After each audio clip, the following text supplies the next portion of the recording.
तो hello everyone, welcome back to our YouTube channel Shaan blog. दोस्तों कैसे हैं आप लोग? उम्मीद करता हूं भाई अच्छे होंगे। देखिए गाइज, आज मैं आप लोगों को एनपीसीएल असिस्टेंट ग्रेड 1 का मॉक टेस्ट जो मैंने रेडी किया है भाई, 4 घंटे लगे थे, ठीक है, एक मॉक टेस्ट रेडी करने में। तो आज मैं आप लोगों को सॉल्यूशन करवाने वाला हूं। ये स्टेज 1 का है, ठीक है, आपको स्टेज 2 के भी मिलेंगे। प्लांट ऑपरेटर की भी मॉक टेस्ट रेडी हो रहे हैं, ठीक है। जिन लोगों को लेना चाहते हैं पर्सनली, आप लोगों को देखिए पेड ग्रुप में क्या क्या मिलेगा। ऑलरेडी 1000 मेंबर्स ज्वाइन कर चुके हैं, ठीक है। वहाँ देखो गाइस, ग्रुप में आपको प्रॉपरली टॉपिक वाइज स्ट्रेटजी मिल रही है, ठीक है। डेली के टारगेट्स दे रहा हूँ मैं कि कितना कितना चीज़ आपको कंप्लीट करना है डेली, ठीक है, कितना पढ़ना है, क्योंकि बहुत सारे लोगों को नहीं पता होता। सारे डाउट्स आप लोगों के बहुत सारे बैचेस वीडियो लेक्चर की फॉर्म में मिल जाएंगे आप लोगों को, बहुत सारा स्टडी मटेरियल, ठीक है। तो अगर आप लोग ज्वाइन होना चाहते हैं, ज्वाइन हो जाइए, अदरवाइज़ कोई इशू नहीं है भाई, ठीक है। आप ज्वाइन होने के लिए आप मुझे इंस्टाग्राम या टेलीग्राम पर मैसेज कर सकते हैं, ठीक है। डेली 10 से 15 पेड मेंबर्स ज्वाइन होते हैं, ठीक है, जो कि 249 रुपये की मेंबरशिप है भाई। इतने सस्ते में कोई नहीं कराएगा। आप लोग कंटेंट और स्टडी मटेरियल देखेंगे ना, बहुत है भाई। और आपको लाइफ में कभी भी किसी का भी बैच लेने की ज़रूरत नहीं पड़ेगी जो आप 1000, 800, 2000 का लेते हैं, ठीक है। कभी कोई बैच लेने की ज़रूरत नहीं पड़ेगी, सारे बैचेज अवेलेबल हैं, ठीक है। तो आप लोग ले सकते हैं मुझसे। और सभी एग्ज़ाम्स के लिए भाई, रेलवे के लिए, किसी ये भी एग्ज़ाम की तैयारी कर रहे हो, आप ले सकते हो। देखिए, NPCL assistant grade 1 HR finance CNMM, आप लोगों ने एग्ज़ाम सिटी तो फिल कर ही दी होगी, ठीक है।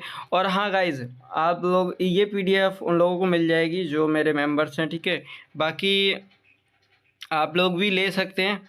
देखो, इसमें मैं आपको स्टेज 1 का प्रिलिमिनरी टेस्ट कराने वाला हूं, जो कि प्रीवियस ईयर क्वेश्चन पेपर से एनालिसिस करके भाई 2 घंटे मुझे क्वेश्चन कलेक्ट करने में लगे थे। 2 से ढाई घंटा जिनसे मैंने टाइप करवाया है, ठीक है, उन्होंने किया है, क्योंकि भाई मेरे पास तो इतना टाइम नहीं है कि मैं खुद टाइप करूं। मैक्सिमम मार्क्स 150 नंबर के होते हैं, 1 घंटे का पेपर होता है। This model paper is based on paper completion syllabus and similar question are of, ठीक है। जनरल अवेयरनेस आपकी 25 नंबर की रहती है, और कंप्यूटर के 15 क्वेश्चन कंप्यूटर के रहते हैं, ठीक है। और इंग्लिश ग्रामर भी आपकी 10 नंबर की रहती है, ठीक है। एक क्वेश्चन के लिए आपको 3 मार्क्स मिलते हैं। बाकी आप एक मिनट रुकिए, मैं अपना मोबाइल फ्लाइट मोड पे लगा लूँ। हाँ गाइस, देखिए, नेगेटिव मार्किंग के लिए आपको एक, अगर क्वेश्चन गलत करते हैं तो 1 मार्क्स कटता है, ठीक है, 1 मार्क्स कटता है। तो गाइस, अगर कुछ भी गलती हो इसमें तो आप मुझे माफ़ कीजिएगा। देखो, बोथ लैंग्वेजेस में आपको मिलेगा, ठीक है, बोथ लैंग्वेजेस में मिलेगा आप लोगों को। सबसे पहला क्वेश्चन है आपका हिस्ट्री का। लोथल किस राज्य में स्थित है? तो भाई, किस राज्य में स्थित है लोथल? लोथल आपका गुजरात में स्थित है। एक मिनट यार, ये क्या हो रहा है? हाँ, लोथल गुजरात में स्थित है। अब जैसे गुजरात आया और केरल आया, कर्नाटक आया, आंध्र प्रदेश आया, ठीक है, तो भाई इससे रिलेटेड एक्स्ट्रा फैक्ट्स भी आप लोगों को बताने होते हैं। जैसे गुजरात की राजधानी क्या है? गांधीनगर, ठीक है। गुजरात के CM कौन है? प्रमोद सावंत, ठीक है। तो इससे रिलेटेड एक्स्ट्रा फैक्ट्स ये आप लोगों को पढ़ने होते हैं, तब एक स्मार्ट स्टडी होती है, ठीक है। अगले क्वेश्चन पे चलते हैं। राष्ट्रीय विज्ञान दिवस कब मनाया जाता है? तो राष्ट्रीय विज्ञान दिवस कब मनाया जाता है गाइस? 28 फरवरी, ठीक है। ए ऑप्शन करेक्ट हो जाएगा 2 का। हाफमैन कप का संबंध किस खेल से? हाफमैन कप का संबंध किस खेल से? टेनिस से। अगर किसी भी क्वेश्चन में आप लोगों को डाउट लगे तो आप मुझे इजीली बता सकते हैं, या फिर मेरे से भाई जल्दी जल्दी में कोई गलती हो जाए तो आप भी बता दीजिएगा, ठीक है।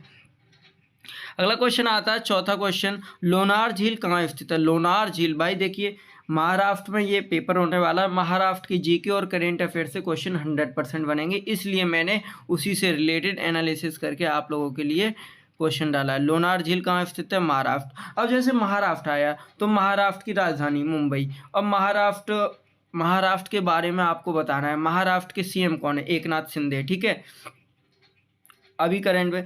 और महाराष्ट्र की विधानसभा सीट कितनी है, ठीक है, महाराष्ट्र में लोकसभा सीट कितनी है, ये सारी चीज़ें बतानी होती हैं भाई।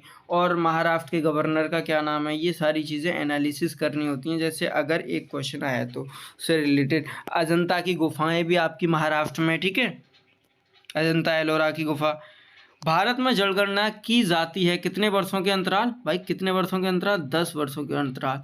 भाई साहब 250 तो आप लोग ऐसे ही बिगाड़ देते हो, ठीक है। 250 में आपको मैं हमेशा के लिए बैचेज दे रहा हूँ, हमेशा के लिए स्टडी मटेरियल, मतलब एक बार पेमेंट, फुल्ली गाइडेंस डेली। ये नहीं है कि बैच दे दिया और टेलीग्राम में ग्रुप ज्वाइन करके छोड़ दिया। भाई रेगुलर एनालिसिस, ठीक है, रेगुलर डेली हर एक बंदे का।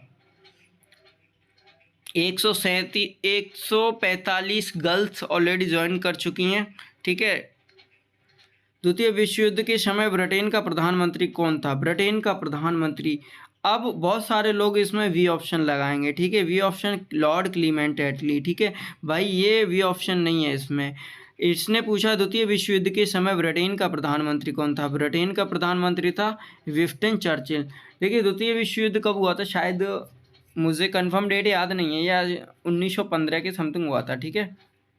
आप लोग कमेंट में बताइएगा कंफर्म डेट, ठीक है। लॉर्ड क्लीमेंट एटली कब थे? जब आपकी यहाँ पर हमारी जब संविधान सभा का गठन हो रहा था, तब लॉर्ड क्लीमेंट एटली इंग्लैंड के प्रधानमंत्री थे, ठीक है। अगला क्वेश्चन, ग्लोबल पीस इंडेक्स 2024 में भारत की रैंक क्या? ग्लोबल पीस इंडेक्स में भारत की रैंक कौन सी है भाई? जल्दी बताइएगा आप लोग। देखो करंट के भी मैंने इसलिए लिए हैं गाइज, तो करंट अफेयर्स भाई आती है इसलिए मैंने लिए हैं, ठीक है। तो ग्लोबल पीस इंडेक्स 2024 में भारत की रैंक कितनी है? 116। अब आप लोग कमेंट सेक्शन में ये बताइए कि ग्लोबल पीस इंडेक्स में शीर्ष स्थान पर कौन था, ठीक है। ये आप लोग बताइएगा ज़रूर। अगला क्वेश्चन, 8वां, ऋषि सुनक के स्थान पर ब्रिटेन का प्रधानमंत्री किसे चुना गया? ठीक है, ऋषि सुनक के स्थान पर ब्रिटेन का प्रधानमंत्री किसे चुना गया गाइस? कीर स्टारमर। किसको? कीर स्टारमर को। ये क्वेश्चन सही हो जाएगा। अगले क्वेश्चन पे चलते हैं। ऋषि सुनक भाई इंडिया के हैं, जो कि ब्रिटेन में प्रधानमंत्री रह चुके हैं, ठीक है। किस राज्य सरकार ने मुख्यमंत्री माझी लड़की योजना शुरू की है? मुख्यमंत्री माझी, बताओ जल्दी बताओ। मैं आप लोगों के लिए टाइम इसलिए दे रहा हूँ ताकि आप लोग भी भाई बता सको, ठीक है। तो कौन से राज्य सरकार ने भाई? महाराष्ट्र राज्य सरकार ने। तो गाइज इसके बारे में देखिए पूरी डिटेल पढ़ेंगे। जैसे कि आपको पता है किस राज्य सरकार ने मुख्यमंत्री माझी लड़की बहन योजना शुरू करने की घोषणा की है, ठीक है। तो ये है महाराष्ट्र। तो योजना के तहत 21 से 60 साल की आयु की सभी महिलाओं को जुलाई 2024 से 1500 रुपये मासिक आर्थिक सहायता प्रदान की जाएगी, ठीक है। महाराष्ट्र की अन्य योजना की बात करें तो जैसे लेक लड़की योजना गरीब परिवार की बालिकाओं को शिक्षा देने के लिए प्रोत्साहित करती है, ठीक है।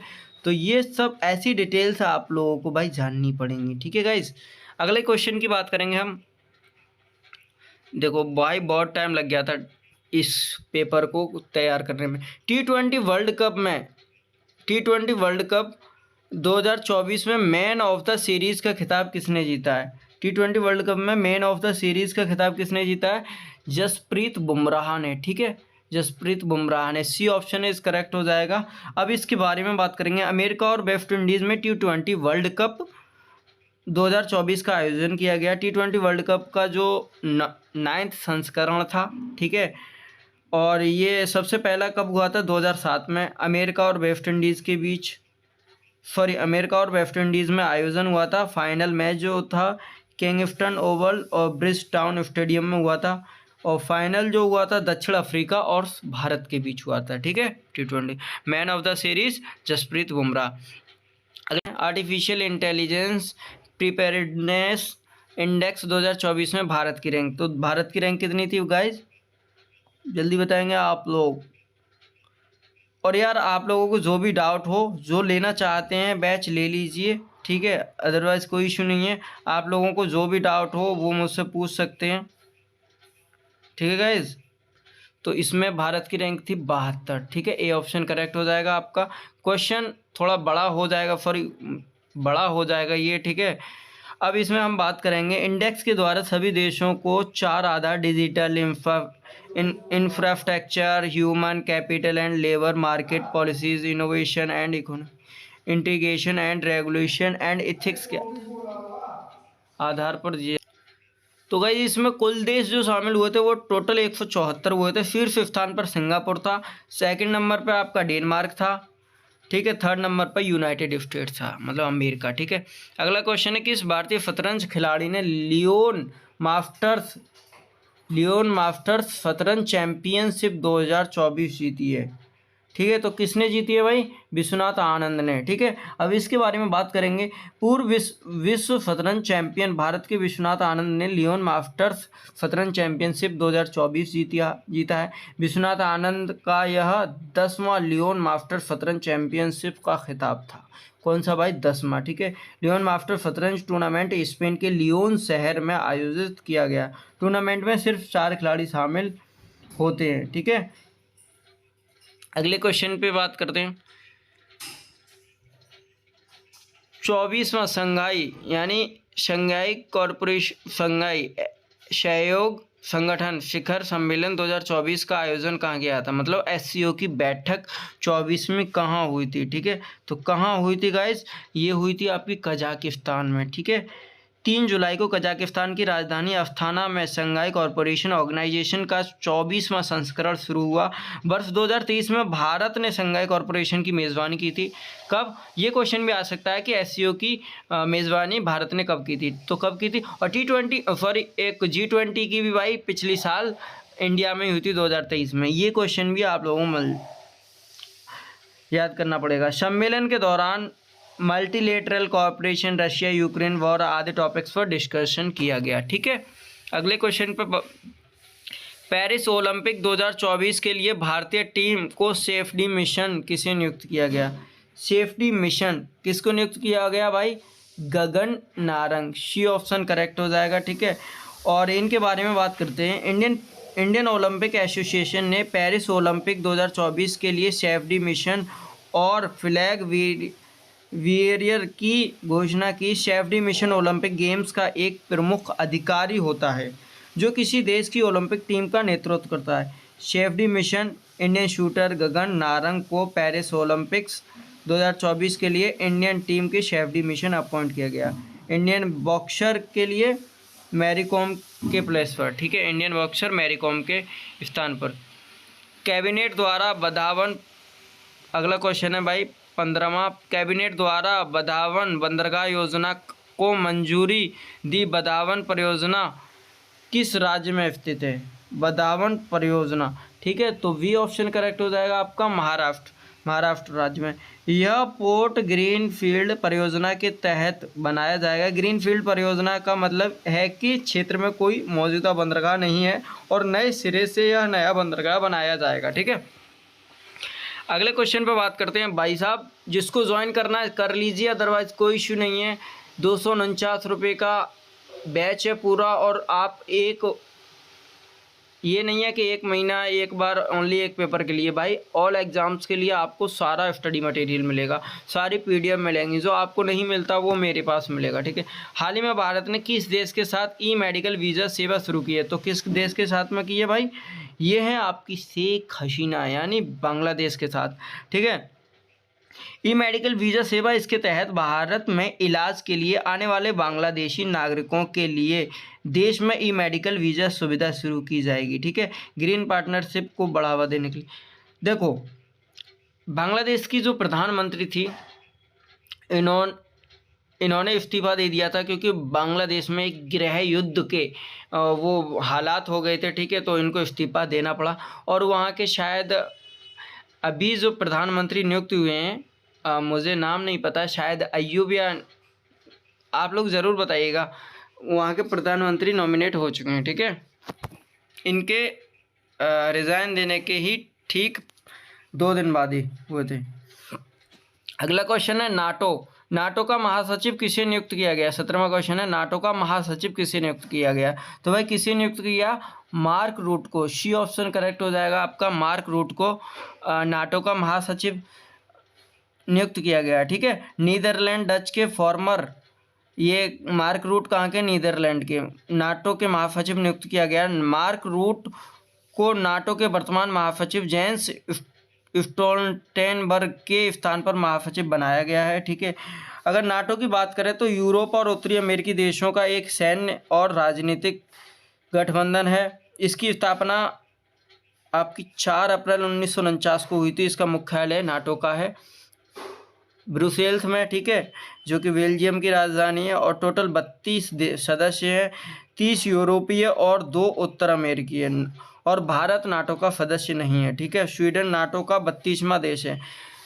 पॉइंट करने वाली बात, स्वीडन नाटो का 32वां सदस्य है। देखो गाइस, ये जो यूक्रेन रसिया का वॉर जो हुआ था ना, उस पर भी नाटो की वजह से हुआ था। मतलब जो यूक्रेन है, यूक्रेन नाटो की सदस्यता लेना चाहता था। ठीक है, और उसको 1 से 1.5 साल हो गया, वॉर अभी भी चल रहा है। ठीक है, तो रशिया मना कर रहा था इसके बारे में कि आप सदस्यता ना लें, क्योंकि नाटो का जो आर्टिकल 5 है वो कहता है कि अगर किसी ने हमारे सदस्य पे हमला किया तो नाटो का आर्टिकल 5 कहता है, अनुच्छेद 5 कहता है कि अगर नाटो कि किसी भी सदस्य पर, किसी भी देश सदस्य पर हमला होगा तो वो नाटो पर हमला होगा। मतलब फिर वो सारे सदस्य उस देश पर मिलकर हमला करेंगे। तो ऐसा वो नहीं चाहता था रसिया कि ऐसा हो, क्योंकि नाटो का सदस्य अमेरिका भी है। ठीक है, अगला क्वेश्चन पे चलते हैं। साहित्य योगदान के लिए पेन पिंटर पुरस्कार किसे सम्मानित किया गया? ठीक है, 2024 है। तो किसको? अरुंधति रॉय को। भाई इनका नाम बहुत फेमस है, बहुत चर्चित है।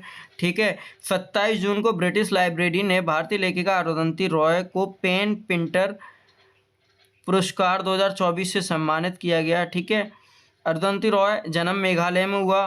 पुरस्कार बुकर प्राइज भी इनको मिल चुका है 1997 में, उपन्यास the God of small things के लिए। ठीक है, अन्य पुस्तक the ministry of utmost happiness, capitalism, a ghost story, the algebra of infinite justice.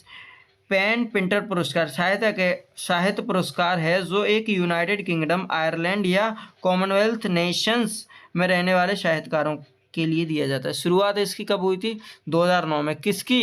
PEN Pinter पुरस्कार की। ठीक है, अगला क्वेश्चन आता है, दचगाम अभ्यारण्य भारत के किस राज्य में है? दचगाम अभ्यारण्य भारत के किस राज्य में गाइस?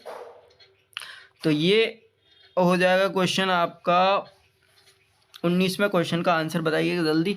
आपका उत्तराखंड। ठीक है, दचगाम अभ्यारण्य उत्तराखंड। उत्तराखंड की राजधानी क्या है? देहरादून। ठीक है, और गैरसेंट भी है शायद, गैरसेंट भी भाई। ठीक है, 2 राजधानी है उत्तराखंड की। किसी देश की आर्थिक वृद्धि का उत्तम मापांकन क्या होता है? देखो इकोनॉमिक्स का क्वेश्चन है तो होता है भाई जीडीपी। ठीक है, 20 का ए ऑप्शन। अगला क्वेश्चन, भारत पेट्रोलियम संस्थान कहाँ स्थित है? भारत पेट्रोलियम संस्थान कहाँ स्थित है? सी ऑप्शन करेक्ट हो जाएगा, देहरादून। ठीक है गाइस, 21 का सी। अगले क्वेश्चन पे देखो भाई, शान मोहम्मद भाई, बहुत ही अच्छा आप लोगों के लिए क्वेश्चन पेपर मैंने रेडी किया है। आप लोग ज़रूर बताइएगा कि कैसा लगा आप लोगों को। अगला क्वेश्चन है, प्रो सतीश धवन अंतरिक्ष केंद्र कहाँ स्थित है? प्रो सतीश धवन, प्रोफेसर सतीश धवन कहाँ स्थित है भाई? आंध्र प्रदेश में। ठीक है, आंध्र प्रदेश की राजधानी क्या है? अमरावती। 22वां। तो गाइस चलते हैं अब अगले क्वेश्चन पे। ठीक है, जैसे अगला क्वेश्चन है 23वां क्वेश्चन, जीवन रक्षक धातु किसे कहा जाता है? तो जीवन रक्षक धातु किसे कहा जाता है भाई? रेडियम को। ठीक है, ये ऑप्शन करेक्ट हो जाएगा 23 का। अगला क्वेश्चन है, तीव्र चांदी के नाम से किस धातु को जाना जाता है? तीव्र चांदी के नाम से भाई पारे को जाना जाता है, जो कि Hg जिसका शाइन होता है। ठीक है, Hg से इसको प्रदर्शित करते हैं। अगला क्वेश्चन है, संविधान सभा के प्रथम स्थायी अध्यक्ष कौन थे? और इसके आंसर की अगर चाहिए भाई साहब, मॉक टेस्ट बहुत अच्छे लेवल से मैंने प्रीवियस ईयर क्वेश्चंस को देखकर रेडी किए हैं। ठीक है, ऐसे आप लोगों को जो है प्लांट ऑपरेटर के भी मिलेंगे, स्टेज 1 के भी, स्टेज 2 के भी। बाकी असिस्टेंट ग्रेड 1 का तो ये है ही है। ठीक है, मतलब आपको स्टेज 1 स्टेज 2 के दोनों को मिल जाएंगे भाई। अभी भी टाइम है। ठीक है, लगभग 40 दिन है। 40 दिन में बहुत अच्छी प्रिपरेशन हो जाएगी आपकी, अगर आप रेगुलर लगेंगे तो। डेली के टारगेट्स देता हूं मैं, पता है। संविधान सभा के प्रथम स्थायी अध्यक्ष कौन थे? संविधान सभा के प्रथम स्थायी अध्यक्ष थे डॉक्टर राजेंद्र प्रसाद। और ये कब नॉमिनेट हुए थे? 11 दिसंबर 1946 को। ठीक है भाई, और इसके अस्थायी अध्यक्ष कौन थे? अस्थायी अध्यक्ष थे भाई डॉक्टर सच्चिदानंद सिन्हा, जो कि 9 नवंबर 9 दिसंबर 1946 को बने थे। और संविधान सभा के अध्यक्ष कौन थे? वो थे डॉक्टर भीमराव अंबेडकर। और अगर भाई किसी भी चीज़ में अगर मेरे से मिस्टेक हो जाती है तो आप लोग कमेंट सेक्शन में ज़रूर बताइएगा। अगले क्वेश्चन पे चलते हैं। अगला क्वेश्चन है भाई, भारत का पहला स्वदेशी सुपर कंप्यूटर कौन सा था? देखो, इसमें रिलेटेड फैक्ट्स मैं आप लोगों को कोशिश करूँगा बताने की, ठीक है गाइज? तो इसको आप लोग थोड़ा सा मतलब देख लीजिएगा कि मैं इससे रिलेटेड फैक्ट्स नहीं बताऊंगा आप लोगों को, क्योंकि मैंने कलेक्ट करके आप लोगों को दिए हैं। देखो, भारत का पहला स्वदेशी सुपर कंप्यूटर कौन सा था? तो ये था परम 8000, ठीक है, परम 8000, 26 का ये ऑप्शन करेक्ट हो जाएगा। अगले क्वेश्चन पर बात करते हैं, पीसीबी का पूरा नाम क्या है? पीसीबी का पूरा नाम क्या है? PCB primary care biotechnology, Punjab commercial bank, printed circuit board. तो भाई कंप्यूटर का क्वेश्चन है, printed circuit board, C option correct हो जाएगा, ठीक है। अगला क्वेश्चन है, निम्नलिखित कौन सा कंप्यूटर आंतरिक हिस्सा नहीं है? रैम भाई आंतरिक हिस्सा है, मदरबोर्ड भी आंतरिक हिस्सा है कंप्यूटर का, वीडियो कार्ड ये भी आंतरिक अंदर ही लगता है, ठीक है, फ्लैश ड्राइव। अरे यार ये क्या हुआ, एक मिनट गाइज, फ्लैश ड्राइव यानी डी ऑप्शन करेक्ट हो जाएगा। अगला क्वेश्चन है, निम्नलिखित में से कौन सा एक पर्सनल कंप्यूटर में कंप्यूटिंग करता है? CPU, motherboard, RAM, bios. तो 29 का क्या हो जाएगा? आप लोग बताइए कि सीपीयू करता है कंप्यूटिंग पर्सनल कंप्यूटर में, ठीक है, मदरबोर्ड करता है, रैम करता है, वायोस करता है, ठीक है। तो भाई कौन करता है कंप्यूटिंग?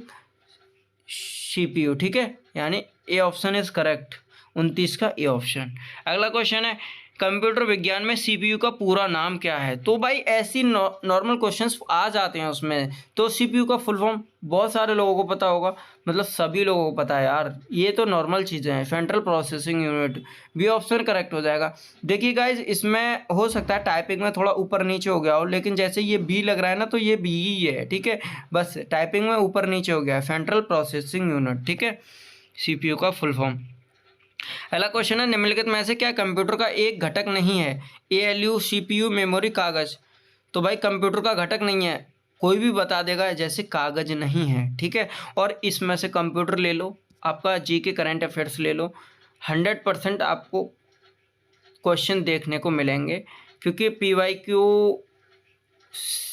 को एनालिसिस करके ही मैंने ये आपके लिए मॉक टेस्ट रेडी किया है। सीपीयू की गति को किस में मापा जाता है? तो भाई सीपीयू की गति को किस में मापा जाता है? मेगा हर्ट्ज में, ठीक है, मेगा हर्ट्ज में, mega hertz, A option correct हो जाएगा, 32 का ए ऑप्शन, ठीक है।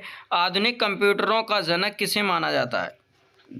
अब कंप्यूटर का जनक किसे माना जाता है? वो तो माना जाता है चार्ल्स बेबेज को, ठीक है। अब इन्होंने कहा है कि आधुनिक कंप्यूटरों का जनक किसे माना जाता है? तो आधुनिक कंप्यूटरों का जनक माना जाता है एलन ट्यूरिंग को। किसको? एलन ट्यूरिंग को, ठीक है। इसका आंसर होगा बी ऑप्शन, यानी ये एलन ट्यूरिंग, ये वाला। अगला क्वेश्चन है 34वां, कंप्यूटर में से किसे भारतीय सुपर कंप्यूटरों का जनक कहा जाता है? भारतीय सुपर कंप्यूटरों का जनक, देखो इसमें ना भाई बहुत सारे लोग डायरेक्टली लगा देते हैं कि Charles Babbage, Charles Babbage, Charles Babbage, ठीक है, लेकिन इसने क्या पूछा? भारतीय सुपर कंप्यूटरों का जनक। तो किसको माना जाता है गाइज? 34 का डी ऑप्शन, विजय भाटकर को, भारतीय सुपर कंप्यूटरों का जनक। अगला क्वेश्चन, किस पीढ़ी के कंप्यूटर भारी वैक्यूम ट्यूब आधारित और महंगे थे? किस पीढ़ी के? पहली पीढ़ी के कंप्यूटर भारी वैक्यूम ट्यूब आधारित और महंगे थे। प्राचीन गणना के लिए, अगला क्वेश्चन है 36वां, प्राचीन गणना के इस्तेमाल साधन कहा जाता है? Calculator, table, abacus. देखो गणना के लिए जो कि न्यूमेरिकल मैथमेटिकल कैलकुलेशंस के लिए अबेकस था, ठीक है भाई, मैंने भी ये बहुत अच्छे से पढ़ा है। द्वितीय पीढ़ी के कंप्यूटर पर आधारित थे, द्वितीय पीढ़ी के कंप्यूटर पर आधारित क्या थे? ट्रांजिस्टर्स थे, ये ऑप्शन करेक्ट हो जाएगा, ठीक है। और पहली पीढ़ी पर वैक्यूम ट्यूब थे, पहली पीढ़ी के लिए वैक्यूम ट्यूब और दूसरी पे ट्रांजिस्टर। ऐसे ही आप लोग आगे भी याद कर लीजिए। एक पेन, जैसे आप लोगों को सारा स्टडी मटेरियल मिल जाएगा, और मैं आप लोगों को पर्सनली गाइड, मैंने बुक्स वगैरह बता रखी है, कौन सी चीज़ कहाँ से पढ़नी है, कितनी पढ़नी है, ठीक है। इतनी नहीं कि भाई क्या क्या कर रहे हैं आप लोगों को नहीं पता होता है भाई, बहुत सारे लोगों को, क्योंकि एनपीसीएल ने कोई भी अपना ऑफिशियल सिलेबस नहीं दिया हुआ, इस वजह से भाई मैंने पेपर दिए हैं, इस वजह से मैं बता रहा हूँ आप लोगों को, ठीक है। एक पेन जैसी आकृति वाला पॉइंटिंग एवं ड्राइंग उपकरण है, उसका उपयोग टच स्क्रीन पर किया जाता है। किसका उपयोग? स्टाइलस। स्टाइलस पेन आता है, ठीक है, जो कि हम अपनी, ये तो मैं देखो ये जो मैं कर रहा हूँ ना भाई, ये मैं अपनी हाथ से कर रहा हूँ, मैं अपने मोबाइल पे स्क्रीन ऐसे हाथ से कर रहा हूँ, ठीक है। रेज़र भी है देखो, सॉरी ये नहीं है रेज़र, ये देखो रेज़र भी है, ठीक है। स्टाइलस पेन आता है जो हमारी एंड्रॉयड मोबाइल की उस पर भी चलेगा, ठीक है, स्क्रीन पे। की क्वेश्चन है, कीबोर्ड, मॉनिटर और कैबिनेट के घटक हैं, तो किसके घटक हैं भाई? कंप्यूटर हार्डवेयर के घटक हैं, ठीक है। हार्डवेयर में आता है, ये सॉफ्टवेयर में नहीं आते हैं, ठीक है। जिनको हम टच कर सकते हैं वो हार्डवेयर है। निम्नलिखित में से कौन कंप्यूटर सिस्टम के संदर्भ में एक आउटपुट डिवाइस है? आउटपुट डिवाइस जैसे magnetic scanner, track ball, light pen या प्लॉटर, ठीक है। तो 40 का क्या ऑप्शन हो जाएगा, ठीक है। 40 का हो जाएगा आपका डी ऑप्शन, प्लॉटर, ठीक है। ये आपका कंप्यूटर आउटपुट डिवाइस है, ठीक है, प्लॉटर।